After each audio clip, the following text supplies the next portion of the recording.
दोस्तों, एक गुरु जो कि आयुर्वेद के बहुत बड़े ज्ञाता थे, वह अपने शिष्य को उपदेश देते हुए पूछते हैं कि बच्चों, क्या आपको पता है कि हमें हमारे शरीर में जमी गंदगी को बाहर निकालना कितना जरूरी है? आज हम इसी बारे में चर्चा करेंगे कि अधिकांश लोग तो अपने शरीर को अंदर से साफ ही नहीं करते।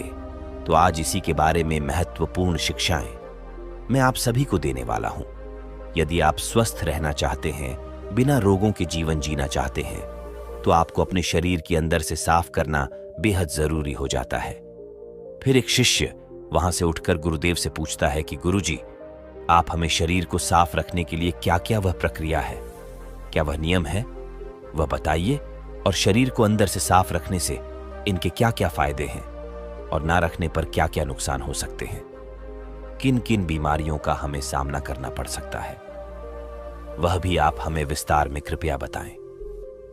शिष्य के प्रश्नों को सुनकर गुरुदेव हल्के से मुस्कुराते हैं और कहते हैं कि बच्चों, सबसे पहले तो आपको यह समझना है आपके शरीर में गंदगी जमती कैसे है और इसके वजह से अनेकों रोग लग सकते हैं। तो कौन कौन सी बीमारियां हो सकती है उसके बारे में हम जानेंगे।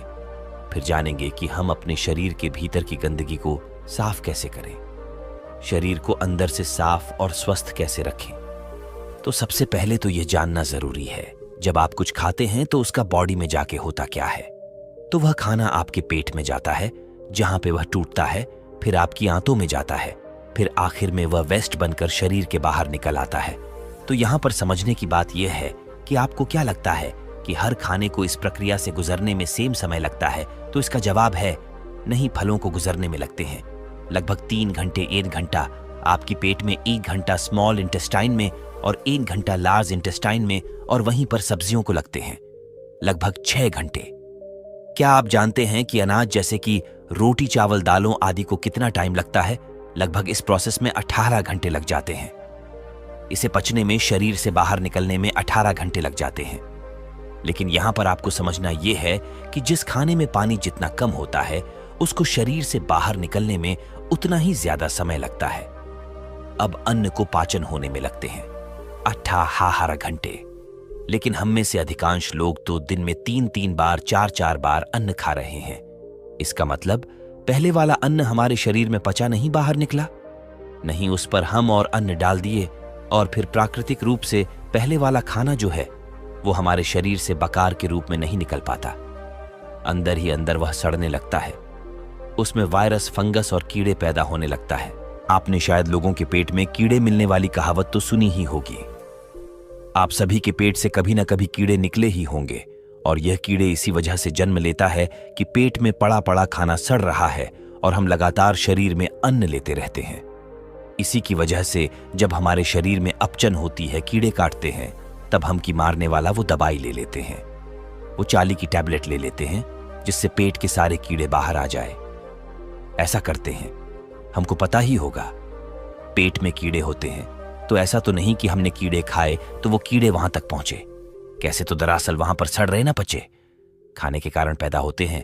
तो आप जो खाते हैं आप वही होते हैं। क्या पता जो बर्गर आपने 1 साल पहले खाए हैं या 6 महीने पहले खाए हैं, वो आपके पेट में अब अभी भी पड़ा पड़ा सड़ रहे हो। वह खाने जैसे ब्रेड, चीज, नमकीन, स्नैक्स, बिस्किट्स, चाय, चाउमीन, मोमो, कॉफी, या फिर वह हर चीज जो हमें प्रकृति से सीधा सीधा नहीं मिलती, उसे बचाना, बाहर निकालना बॉडी के लिए बहुत मुश्किल होता है। वह हमारे इंटेस्टाइन की दीवारों पर, वह हमारी आंतों की दीवारों पर चिपक जाता है और एक मोटी परत बना लेता है।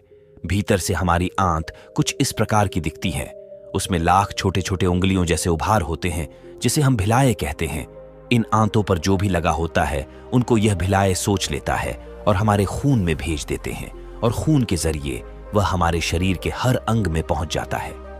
अब अगर आंतों की दीवार में गंदगी की जमी होगी तो जाहिर सी बात है कि लाए उस गंदगी को ही सोख, फिर ये गंदगी की अवशोषित होके खून में मिलकर शरीर के अलग अलग अंगों में पहुंच के उन अंग के काम को डिस्टर्ब करती है, और उसी को हम कह देते हैं बीमारी। अगर यह गंदगी हमारे स्किन में जम जाती है, अगर यह गंदगी की हमारी त्वचा में जम जाती है, तो हम उसे कह देते हैं मुहासे, एक्जिमा, सोराइसिस, पिंपल, दाग, धब्बे, खुजली। अगर यह स्टोन बनकर किडनी या ब्लैडर में जम जाती है तो हम इसे कह देते हैं पथरी। ऐसे ही मोटापा, अगर आपको वजन कम करना है तो आपको पहले तो अपने अंदर से गंदगी को निकालना होगा। अगर यह गंदगी खून को भारी कर देती है और हृदय को पंप करने में दिक्कत देती है, ज्यादा बल लगाना पड़ता है, तो हम इसे कह देते हैं हाई ब्लड प्रेशर। अगर ये ओवरीज में गांठ या सिस्ट बनकर जम जाती है तो हम इसे कह देते हैं पीसीओडी मेंस्ट्रुअल डिसऑर्डर। अगर ये इंटेस्टाइन में जम जाता है तो हम इसे कह देते हैं कब्ज सभी बीमारियों की जड़ है। अगर यह हमारे श्वास नली में जम जाती है तब हम इसे कह देते हैं अस्थमा। अगर यह हमारी धमनी में जम जाती है तो हम इसे कह देते हैं कोलेस्ट्रॉल। आज यह सब बीमारियां लोगों में उभर कर बाहर आ रही है। लोग दिन प्रतिदिन बीमार पड़ते जा रहे हैं। यह खतरनाक बीमारी बनकर बाहर आ सकती है, जैसे कि ट्यूमर या कैंसर सेल, और यह सब इसी की वजह से देखने को मिलते हैं। तो जब आप अपने शरीर के अंदर से गंदक बाहर निकालेंगे तो यह सभी बीमारियां, यह सभी लक्षण अपने आप ठीक हो जाएंगे, क्योंकि जो शरीर अंदर से साफ है उसमें कोई बीमारी हो ही नहीं सकती। हमारी यह मानव शरीर प्रकृति के एक बहुत बड़ा उपहार है। थोड़ी दिनों बाद हम इस प्रकृति में ही मरकर मिल जाएंगे, लेकिन जितने वक्त के लिए हम इस धरती पर है, स्वस्थ जीवन जीना यह हमारे उत्तरदायित्व है। यह हमारी जिम्मेवारी है कि हम स्वस्थ रहे, निरोग रहे, रिष्ट पृष्ठ रहे, कि हमें कोई रोग ना लगे। यह हमारी मां प्रकृति के प्रति उत्तरदायित्व है, हमारी खुद की जिम्मेवारी है। तो जब तक के लिए यह हमारा शरीर है, हमारा कर्तव्य बनता है कि हम इसे साफ रखें, बहुत सारे स्वस्थ और क्षमता के साथ। मान लीजिए एक गाड़ी है जो पेट्रोल से चलती है, तो उसमें आप अगर डीजल डाल देंगे तो क्या चलेगी? तो अगर उसे आपको चलाना है तो पहले उसमें से आपको डीजल निकालना पड़ेगा और फिर पेट्रोल डालना होगा। ठीक इसी प्रकार आपके शरीर के साथ भी है। हमारा शरीर बनी जो थी साग सब्जी फल फूल, प्रकृति से आने वाले सीधे सीधे वस्तुओं पर, प्रकृति से आने वाली सीधे सीधे चीजों पर, प्रकृति से आने वाली सीधे सीधे खाद्य पदार्थों पर। लेकिन हम क्या खा रहे हैं? Idli dosa, burger, chow mein, biscuits, चाय कॉफी पैकेट बंद, इतने सारे खाद्य पदार्थ। तो यह हमारा जो शरीर है वह कैसे चलेगा? तो पहली चरण है गंदगी को शरीर से बाहर निकालना, और दूसरी चरण में सही खाना शरीर के अंदर डालना। तो इसको ध्यान से सुने। पहले आपको क्या करना है? पहली चीज जो आप सभी को शुरू करनी है वह है 16 घंटे उपवास। अब ये उपवास का नाम सुनकर आप डर मत जाना, ये उतना भी मुश्किल नहीं है। जो शक्ति आपके अंदर से गंदगी की टॉक्सिन को निकालेगी, आपकी बीमारी ठीक करेगी, वजन को कम करेगी, वो शक्तियां आपके शरीर के अंदर ही बैठी है, ना कि किसी दवाई बोतल या इंजेक्शन में। तो जो डॉक्टर आपको ठीक करेगा वह आपके अंदर ही बैठा है। तो आप जब उपवास करते हैं तो आप उस डॉक्टर को अपने अंदर काम करने का वक्त देते हैं। और इसका प्रमाण है, जब आपकी हड्डी टूटती है तब इसका प्लास्टर लगता है। उसको एक जगह स्थिर रखने के लिए, उसे आराम देने के लिए थोड़ी दिन बाद आपके वह हड्डी खुद ब खुद जुड़ जाती है। ऐसा तो नहीं कि उस प्लास्टर में कोई दवाई है। तो वह कौन सी शक्ति है जो इस हड्डी को जोड़ती है? वह है आपकी प्राण शक्ति, यानी कि आपकी हीलिंग पावर, या फिर आप इसे इम्यूनिटी पावर बोल सकते हो। तो यह प्राण शक्ति बहुत शक्तिशाली है। आप ही सोचो, अगर यह आपकी हड्डी को जोड़ सकती है तो क्या यह आपके शरीर में बने पथरी या शिस्ट को नहीं तोड़ सकती है? क्या यह अंदर जमी गंदगी नहीं निकाल सकती है? क्या यह diabetes, arthritis, blood pressure, cancer आदि को ठीक नहीं कर सकती? तो इसका जवाब है जरूर कर सकती है, क्योंकि प्राण शक्ति को पता नहीं होता है कि कौन सा बीमारी है। नाम तो हमने दिए हैं। जब हमारे प्राण शक्ति अपना इलाज करना शुरू करती है तो वह शरीर के हर एक बीमारी को ठीक कर देती है। सब कुछ ठीक कर सकती है, चाहे फिर वह बीमारी कहीं भी हो और कितनी भी पुरानी क्यों ना हो, उसे यह प्राण शक्ति ठीक कर देती है। अब आइए प्राण शक्ति का काम करने का तरीका जानते हैं। तो प्राण शक्ति एक बार में एक ही काम ढंग से कर सकती है। खाने को पचाने का काम यानी डाइजेशन का काम, या फिर इलाज यानी कि हीलिंग का काम हम प्राण शक्ति को हीलिंग करने का मौका ही नहीं देते, उसे डिस्टर्ब करते रहते हैं। पता है कैसे? हमेशा खाते रहने से। जैसे ही हम कुछ खाते हैं, प्राण शक्ति हीलिंग का काम रोक देती है और डाइजेशन का काम शुरू कर देती है। दुर्भाग्य बस हम हमेशा ही खाते रहते हैं। नाश्ते में हम खाए, ठुस ठुस करके ब्रेड के वो डाइजेस्ट हुआ नहीं। लंच में हम चावल और डाल लिए, वो डाइजेस्ट हुआ नहीं। डिनर में 2 रोटी हमने और डाल दी। तो इस तरह से प्राण शक्ति हफ्ते में 7 दिन डाइजेस्ट का ही काम करती रहती है और उसे हीलिंग का टाइम ही नहीं मिल पाता। अगर आप चाहते हैं कि प्राण शक्ति हीलिंग करें तो समय समय पर डाइजेशन को ब्रेक देना होगा। हम आपको सुझाव देते हैं कि आप रोज 16 घंटे का कम से कम ब्रेक दें। मान लीजिए आपने डिनर रात को 8 बजे खाया तो अगले दिन दोपहर 12 बजे तक कुछ मत खाइए। 12 बजे आप अपने दिन का पहला सॉलिड भोजन लीजिए। तो आप दिन में इस प्रकार 16 घंटे उपवास कर रहे हैं और 8 घंटे के अंदर अंदर खा रहे हैं, तो इसको कहते हैं 16 घंटे का उपवास। तो दोपहर 12 बजे से पहले आप जूस ले सकते हैं। आप पानी, नारियल पानी या कोई भी सब्जी का जूस ले सकते हैं, लेकिन फ्रूट जूस, चाय, कॉफी या दूध बिल्कुल नहीं लेना है। अब यह सुनने में जितना मुश्किल लगता है उतना है नहीं, क्योंकि 16 में से ज्यादातर समय तो आप सो ही रहे होंगे। आजकल हमें फास्टिंग के नाम से ही कुछ अजीब ख्याल आने लगते हैं। हम सोचते हैं, अरे भाई इतना भूखा रहेंगे तो बीमार ही पड़ जाएंगे, लेकिन ऐसा नहीं है। प्रकृति ने हमारे शरीर को टाइम टाइम पर उपवास करने के लिए ही बनाया है। हमारे पूर्वजों के पास सुपरमार्केट फ्रिज नहीं हुआ करती थी। पूरे साल उन्हें खाना भी उपलब्ध नहीं हुआ करता था। इस दौरान कभी कभी उन्हें खाने को कुछ भी नहीं मिलता था और वह बिना खाए रहते थे, क्योंकि हमारा शरीर समय समय में फास्टिंग के लिए अनुकूल है, उपवास के लिए उचित है।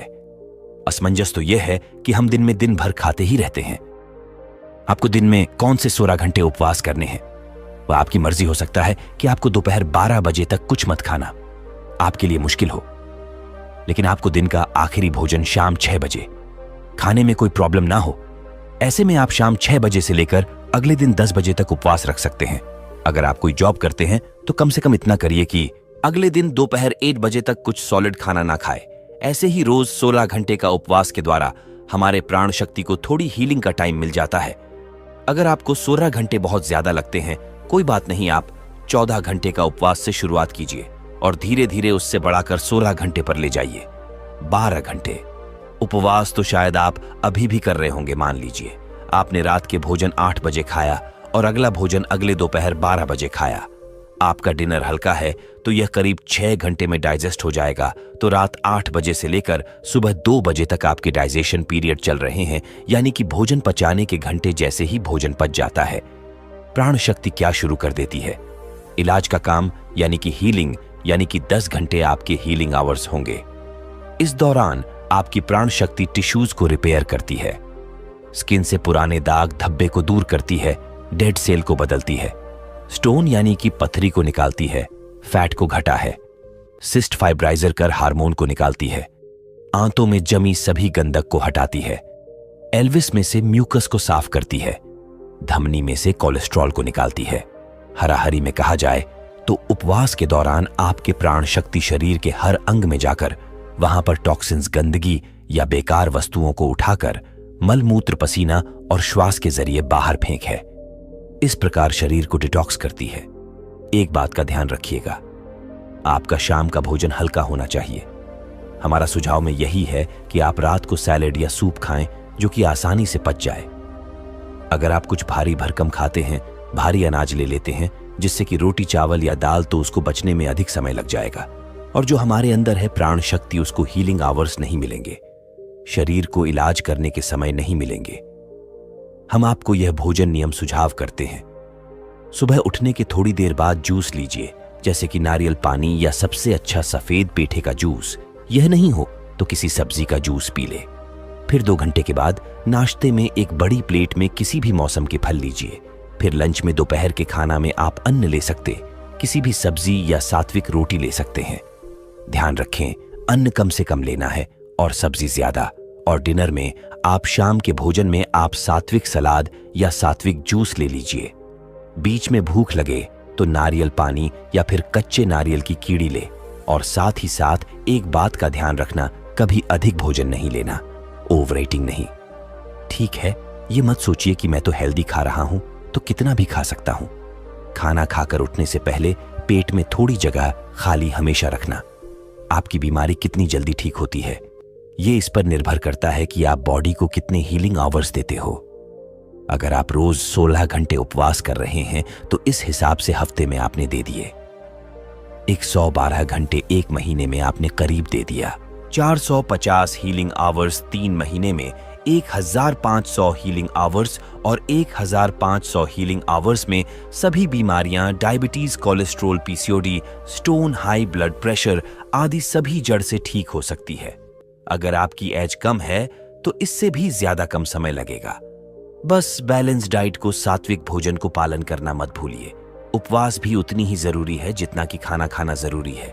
और आपको जानकर हैरानी होगा, ये एकदम चौंकाने वाला बात है और आपको जानकर हैरानी होगा, ये एकदम चौंका देने वाला चीज है कि हमें दुनिया के हर धर्म में उपवास करना सिखाते हैं, चाहे वो एकादशी हो, रोजा हो या गुड फ्राइडे हो। और यहां तक कि आयुर्वेद में भी लिखा है उपवास के नियमों को पालन करना चाहिए। जब आपको दोपहर तक खाने के बारे में नहीं सोचना पड़ता है तो आप पहले से ज्यादा कार्यशील होते, प्रोडक्टिव होते हैं।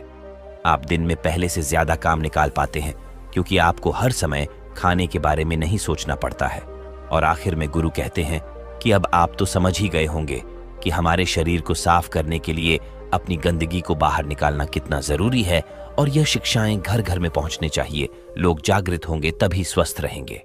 तो दोस्तों, उम्मीद करता हूं आपको इस कहानी से जरूर बहुत कुछ सीखने को मिला होगा। ये कहानी आपको कैसी लगी हमें कमेंट बॉक्स में कमेंट करके जरूर बताएं, और इस वीडियो को लाइक भी जरूर करें, और साथ ही इस वीडियो को अपने दोस्तों के साथ जरूर शेयर करें ताकि उन्हें भी इस कहानी से कुछ सीखने को मिल सके। ऐसी ही प्रेरणादायक और बुद्धा स्टोरी सुनने के लिए हमारे चैनल बुद्धा स्टोरीज को सब्सक्राइब करके बेल आइकन को जरूर दबा दें ताकि आने वाली अगली वीडियो की नोटिफिकेशन आपको मिल सके।